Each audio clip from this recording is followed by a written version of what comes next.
예, 여러분 지난주 우리 대한민국은 20대 대통령 선거를 치렀습니다. 선거 결과에 흡족해 하시는 분들도 있고 침통해 하시는 분들도 있습니다. 한 나라의 대통령, 옛날로 말하면 한 나라의 왕이죠. 한 나라의 최고 통치자를 뽑는 일은 결코 작은 일은 아닙니다. 참 수고들 많이 하셨습니다. 오늘 우리가 함께 볼 성경 본문에는 두 명의 왕이 나옵니다. 한 명은 로마 황제이고 다른 한 명은 바로 우리 주 예수 그리스도이십니다.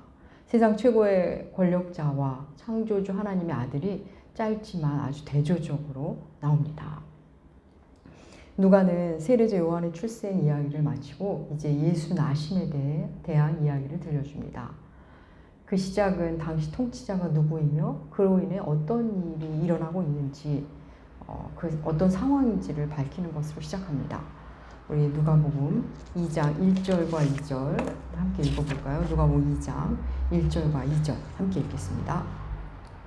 그때 가이사 아구스도가 영을 내려 천하로 다 호적하라 하였으니 이 호적은 구레누가 수리아 총독이 되었을 때 처음 한 것이라. 아멘. 가이사 아구스도는 로마 황제입니다. 역사책에 케사르 아우구스투스 혹은 케사르 옥타비아누스로 기록된 인물입니다.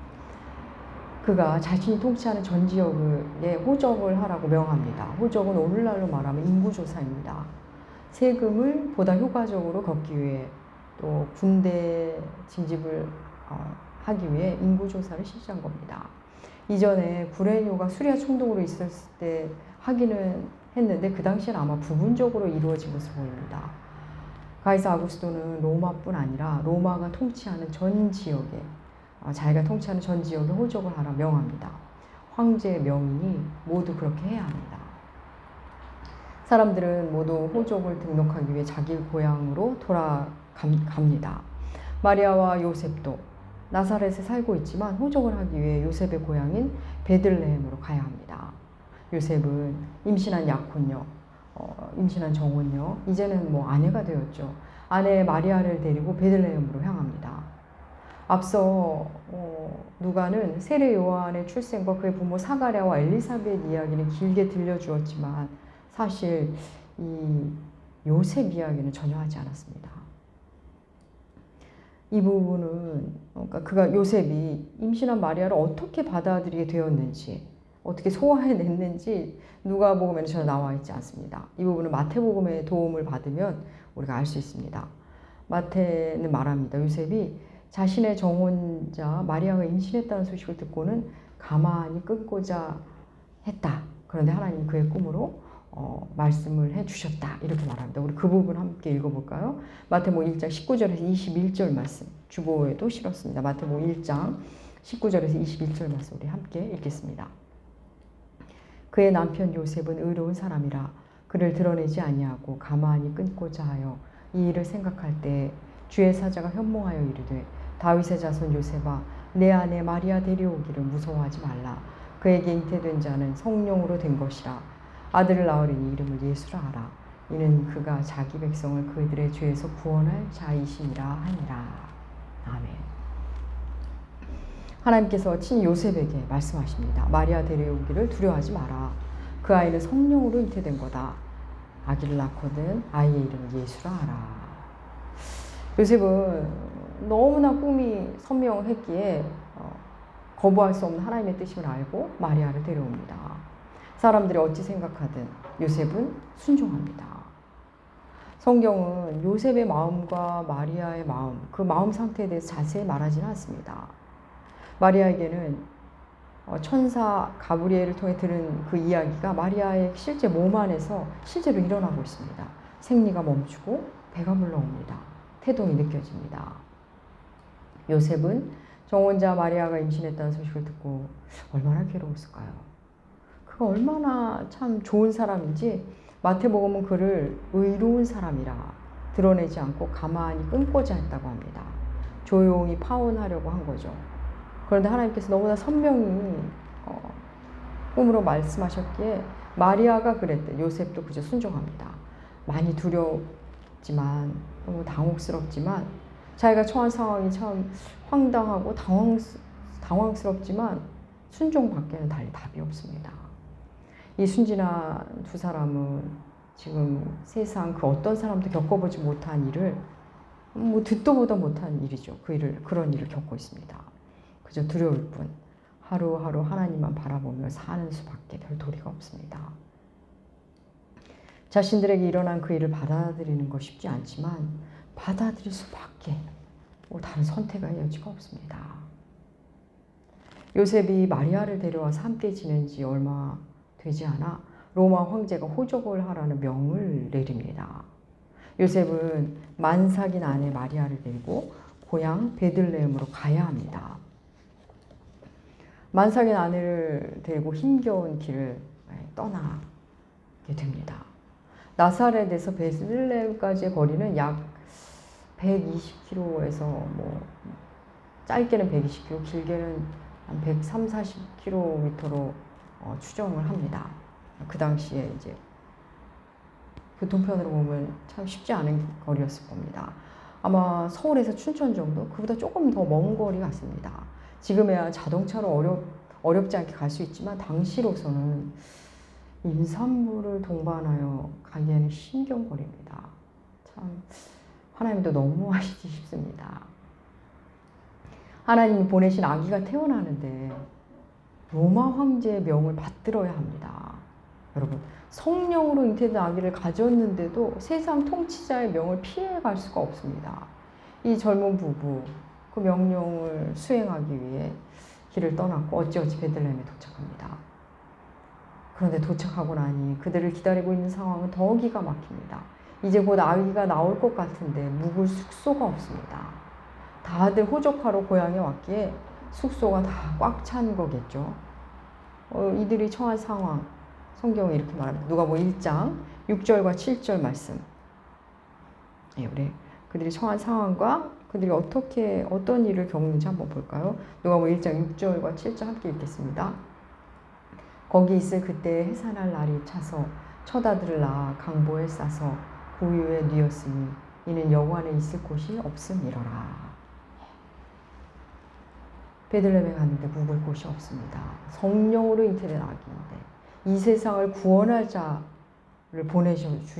주시는 거라면서 묵을 곳 하나 마련해 주지 않으셨습니다.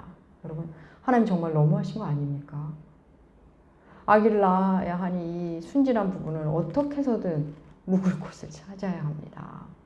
어떻게 찾았는지 성경은 자세히 말해주지는 않습니다. 어찌어찌 묵을 곳을 찾았는데 모든 것을 중간 과정을 다 생략한 채 아기를 낳고 강보에 쌓여 구유에 뉘었다고 말할 뿐입니다. 강보는 포대기죠. 구유는 가축의 밥통입니다. 겨우겨우 아기를 뉘일 곳을 찾았는데 구유라니, 가축의 밥통이라니. 여러분, 예수는 그렇게 이 땅에 나타나십니다. 그렇게 오십니다. 당시 로마 황제는 전 세계를 호령하고 자신의 제국을 위해 황제령을 지금 내렸습니다. 황제의 명령에는 예외가 없습니다. 세상은 지금 로마 황제의 권력 하에 있습니다. 하나님의 아들, 우리의 왕 예수는 바로 그 황제의 권력 하에 태어나십니다. 여러분, 팍스 로마나 많이 들어보셨죠? 팍스 로마나, 로마의 평화. 그 팍스 로마나의 시작이 바로 이 옥타비아누스 황제 때부터 시작합니다. 가이사 아구스토는 로마의 최고의 통치자이며 그들 역사 속에서도 칭송받는 통치자입니다. 사랑하는 여러분, 지금부터 드릴 말씀이 중요합니다. 여러분, 하나님은 구약의 선지자를 통해 이 땅에 메시아가 분명히 온다고 말씀하십니다. 그런데 그 메시아가 어디서 나게 되는지 지명까지 말씀하십니다. 여러분, 과연 메시아, 그리스도는 어디서 태어나야 하는 걸까요? 미가 선지자를 통해 말씀하시거든요. 우리 미가서 5장 2절 말씀 함께 볼까요? 주보에 실었습니다. 미가서 5장 2절 말씀 함께 읽겠습니다. 베들레헴 에브라다야, 너는 유다 족속 중에 작을지라도 이스라엘을 다스릴 자가 내게로 나올 것이라. 그는 근본 상고에 영원에 있느니라. 아멘. 베들레헴 에브라다. 베들레헴 에브라다는 베들레헴의 옛 이름입니다. 이스라엘을 다스릴 자가 이 땅에 올 텐데 그는 베들레헴에서 태어나게 된다고 말씀합니다.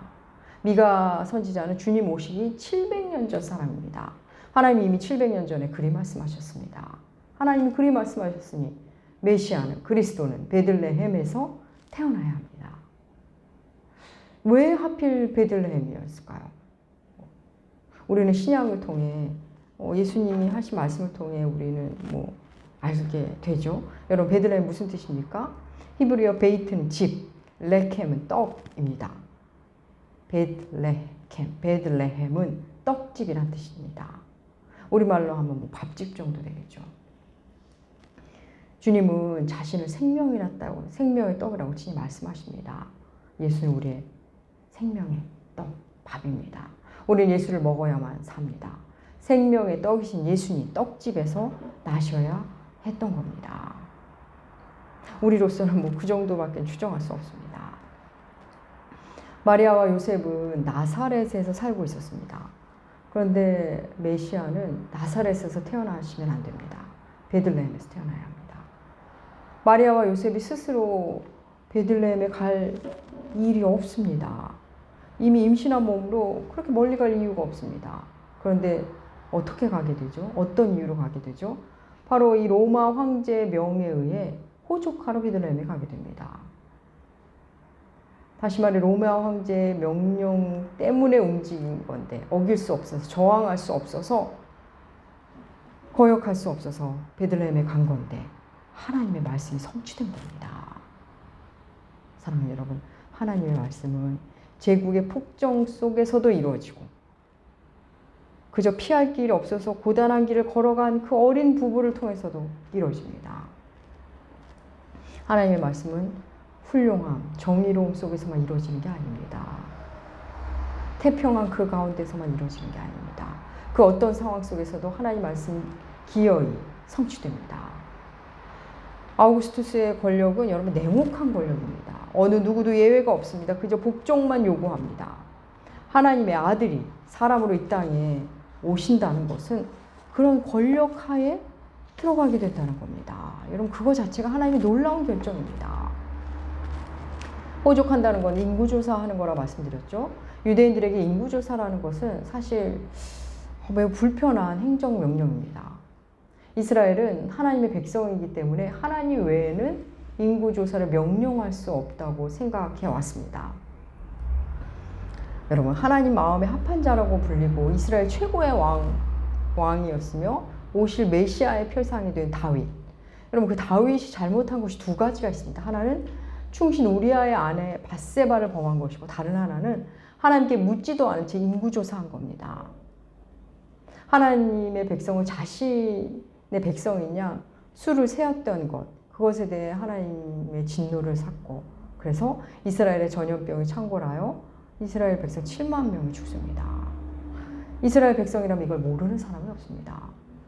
그러니 로마 황제의 명령으로 진행되는 인구조사라지만 이스라엘에게는 동의하기가 쉽지 않은 일입니다.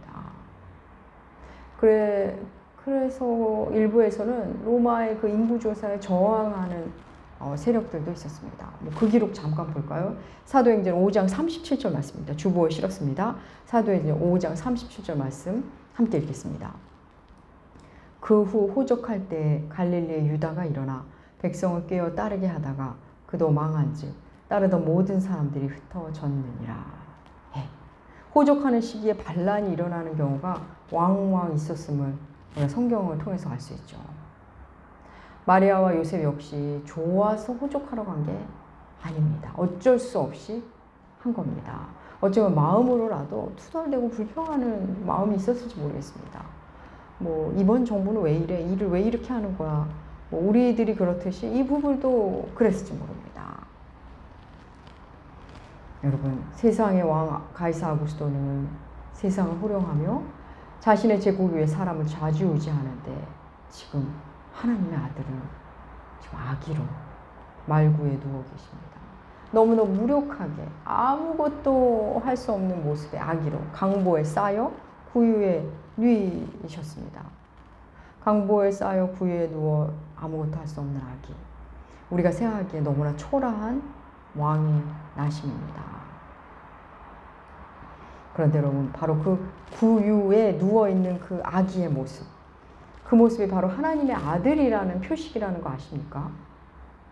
주오심에 대해 아무도 모르는 그때 하늘의 천군과 천사들이 목자들에게 나타나서 구주 나심을 알립니다. 다음 주에 우리가 살펴보게 될 말씀입니다. 다윗의 동네에 구주가 나셨으니 가서 기뻐하라고 말합니다. 다윗의 동네 베들레헴이죠. 그러면서 이렇게 말합니다. 우리 누가복음 2장 12절 말씀, 함께 읽을까요? 누가복음 2장 12절 말씀 함께 읽겠습니다. 너희가 가서 강보에 쌓여 구유에 누워 있는 아기를 보리니 이것이 너희에게 표적이니라 하더라. 아멘.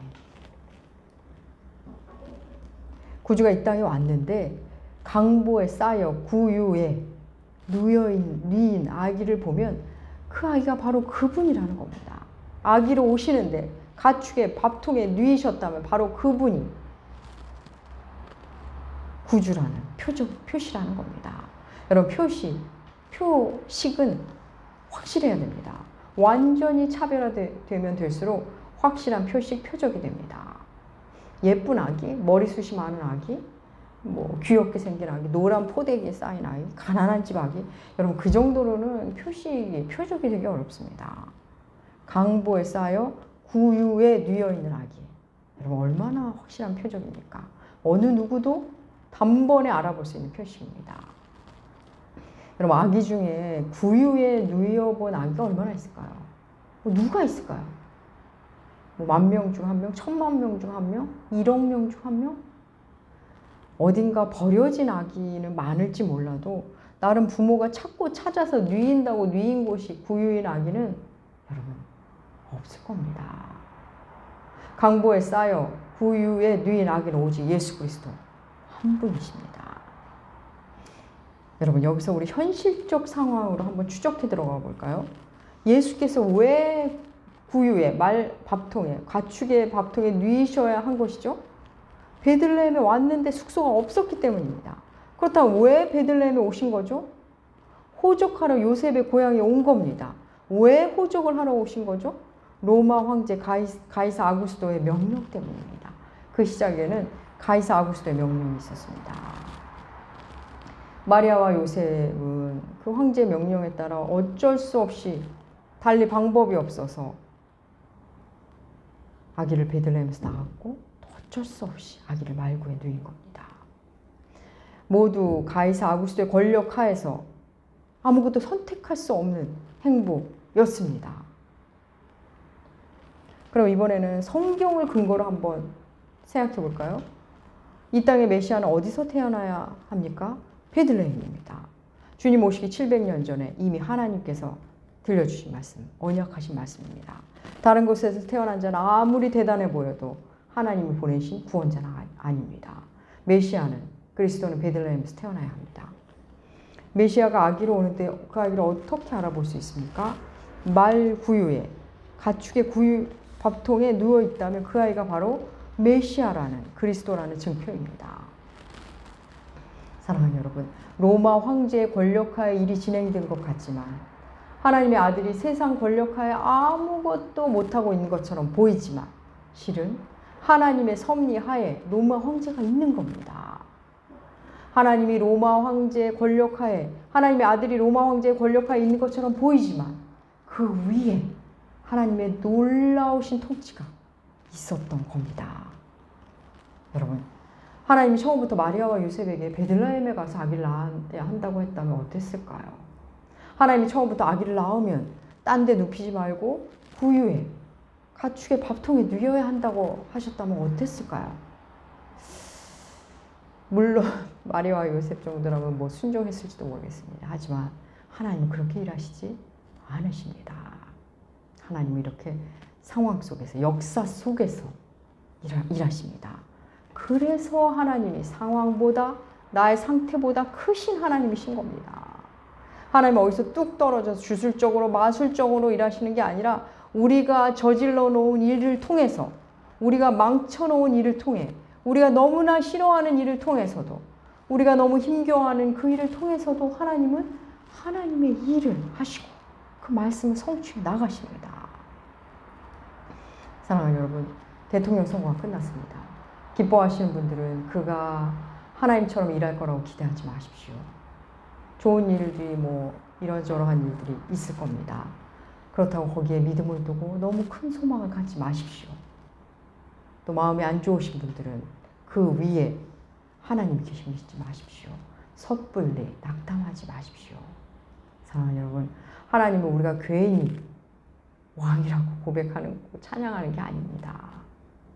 하나님은 때로 이 땅의 통치 체제하에 갇혀 있는 것처럼 우리가 느껴질 때가 있습니다. 그래서 마치 우리가 하나님이 일하시기 편한 정부를 우리가 만들어 드려야 한다는 생각, 하나님이 일하시기 편한 상태, 상황을 내가 만들어 놓아야 한다고 생각하는 분들이 종종 있는 것 같습니다. 물론 우리는 뭐 이번 케이스 우리가 하나님이 주신 기회로 하나님을 두려워하고 국민을 귀히 여기는 사람에게 표를 행사해야 합니다. 그럼에도 하나님은 그 모든 상황 위에 계신 분이라는 걸 잊으시면 안 됩니다. 사랑하는 여러분, 가이사 아구스도는 천하를 호령하고 있고 하나님의 아들은 지금 계실 곳이 없었습니다. 가이사 아구스도는 떵떵거리며 권력을 휘두르고 있지만 하나님의 아들은 어른이 되어서도 머리 둘 곳이 없으셨습니다. 그런데 여러분, 그거 아십니까? 이 땅은 창조주 하나님이 다 담아낼 수 없습니다. 하나님은 굳이 이 땅을 자기 자신의 집으로, 주님의 집으로 삼지 않으셔도 되는 분입니다. 그럼에도 놀라운 것은 그 하나님이 자신의 아들 예수 그리스도를 눕히고자 했던 곳이 한 군데 있었습니다. 바로 우리의 마음 아닙니다. 마음속입니다. 우리의 마음입니다. 말구유 같은 우리의 마음, 비천하고 냄새나고 자기밖에 모르는 우리의 마음, 우리 마음에 눕히고 싶어 하시는 겁니다. 자신이 지으신 모든 곳을 따로 두고 바로 우리 마음 안에 거하고 싶어 하십니다. 사랑하는 여러분, 사순절 기간입니다. 예수를 마음 안으로 더 깊이 모셔드리시기 바랍니다. 천하 만물이 하나님 자신의 것이면서도 하나님은 바로 여러분 안에 거하기 원하십니다. 예수는 우리 안에, 우리는 예수 안에, 우리는 그분 안에서 쉬고 그분은 우리 안에서 쉬고. 사랑하는 남교회 교회 여러분, 주께서 계실 곳은 바로 여러분의 심령임을 잊지 마시고 매일매일 사랑하는 주님의 집으로, 주의 전으로 살아가시는 그런 여러분들 되시기 주의 이름으로 축복합니다. 기도하겠습니다. 하나님 아버지, 감사합니다. 말굴 같은 우리 심령에 오신 우리 구주 예수 그리스도를 찬양합니다. 이 땅의 권력이 대단한 것 같아도 하나님을 비웃듯 권력을 휘두르는 자들, 그들은 결국 하나님 수하에 있음을 그들은 모른다 해도 하나님의 자녀인 우리는 알게 하여 주시옵소서. 세 상황을 믿고 그들에게 소망을 두는 삶을 거두고 하나님을 믿고 하나님의 나라를 소망하고 하나님을 사랑하는 우리가 되게 하여 주시옵소서. 감사드리며 존귀하신 예수님의 이름으로 기도합니다. 아멘. 아멘. 아멘.